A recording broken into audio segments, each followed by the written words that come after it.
पंचायत पर प्रत्याशी बड़े भैया मंडल दुबे जी को अपना बहुमूल्य मत देकर भारी से भारी मतों से विजयी बनाए।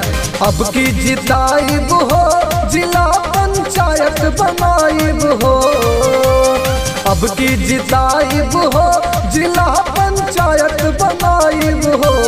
मंडल भैया का अब की बीकापुर से विजयी बनाइब हो, मंडल भैया का अब की बीकापुर से विजयी बनाइब हो। जी हाँ, सभी के साथ कंधे से कंधा मिलाकर चलने वाले बड़े भैया मंडल दुबे जी को अपना बहुमूल्य मत देकर भारी से भारी मतों से विजयी बनाए। मंडल भैया जिंदाबाद जिंदाबाद जिंदाबाद।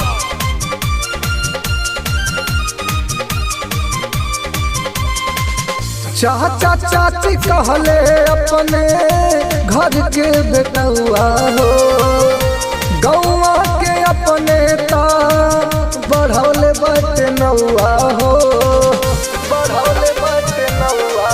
ए भैया दादा दादी अपने घर के बेटुआ हो, गौआ के अपने ता बढ़ौले बटे नौआ हो।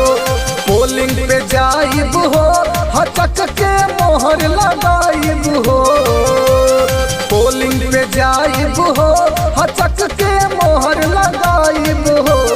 मंडल भैया बीकापुर से जिला पंचायत बनाइब हो, मंडल भैया बीकापुर से अब की विजयी बनाइब हो।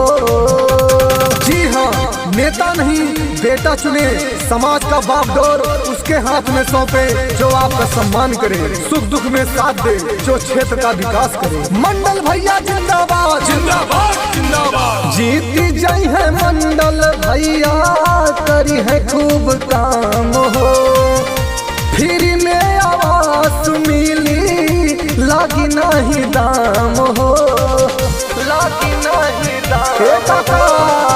जीती जाई है मंडल भैया करी है खूब काम हो, फ्री में आवास मिली लागी नहीं दाम हो। माला पहिराइब हो जीत के चंदन लगाइब हो, माला पहिराइब हो जीत के चंदन लगाइब हो।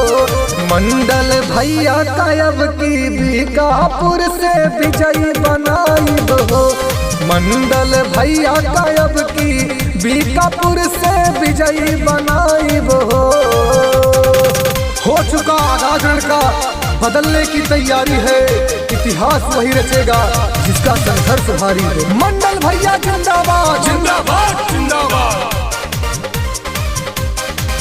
आपकी विरोधियन के लागी नहीं दाम हो, मंडल दुबे भैया छुए सबके पाँव हो, छुए सबके पाँव। काका बोले है ना, आपकी विरोधियन के लागी नहीं दाम हो, मंडल दुबे भैया छुए सबके पाँव हो।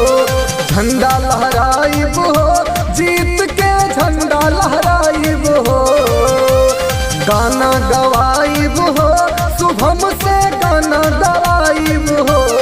मंडल भैया अब की बीकापुर से विजयी बनाइब हो, मंडल भैया अब की बीकापुर से विजयी बनाइब हो।